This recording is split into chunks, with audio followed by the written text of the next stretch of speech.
આજરોજ જૂનાગઢ ગિરનારના વેપારીઓ દ્વારા પ્લાસ્ટિક બોટલ વેચાણ અને પાણીની સુવિધાઓ પૂરી કરવા અંગે 120 વેપારીઓ દ્વારા બંધ પાડી વિરોધ કરવામાં આવ્યો હતો, જેને લઈ ગિરનાર વેપારી એસોસિએશન દ્વારા કલેક્ટરને આવેદનપત્ર પાઠવવામાં આવ્યું હતું, જેમાં પ્લાસ્ટિકની બોટલમાં પાણી વેચવા મંજૂરી આપવા માંગ કરવામાં આવી હતી। મારું નામ જયેન્દ્ર ચાવડા, હું ગિરનાર એસોસિએશનનો ઉપપ્રમુખ છે। આજે અમે કલેક્ટર ઓફિસે આવેદન પાઠવવા માટે આવ્યા છીએ। અમારે જે ગિરનારમાં પાણીને સમસ્યાને લઈને જે છે, પણ તંત્રનું કહેવાનું એવું છે કે હાલ અત્યારે તમે પ્લાસ્ટિક બેન છે, તો અત્યારે તમે એ કે પાણીના અમે તમને ત્યાં 5000 લીટરના ટાંકા અમે ફાળવીએ, તમે એમાં પાણી ભરીને યાત્રાળુઓને પીવડાવો। પણ જે કહે છે એ આની પહેલાં પણ અમે કરેલું છે, જે અમને કેલબા આપેલા છે, પાણી પીવડાવેલું છે, પણ એ પોસિબલ જ નથી, કેમ કે ગિરનાર ઉપર કોઈ પાણીનો કોઈ સોર્સ જ નથી।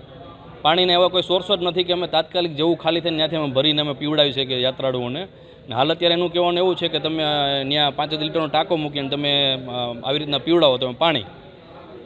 હમણાં મેળો આવે છે, ઉનાળા જેવું ઉનાળો આવે છે, પણ પાણીની વ્યવસ્થા જ નથી ને એમ કહે છે કે તમે આ પાણી અમે જે આપીએ તમે ત્યાં પીવડાવો, પણ એ જે પાણી આપે છે નોર્મલ પાણી આપે છે।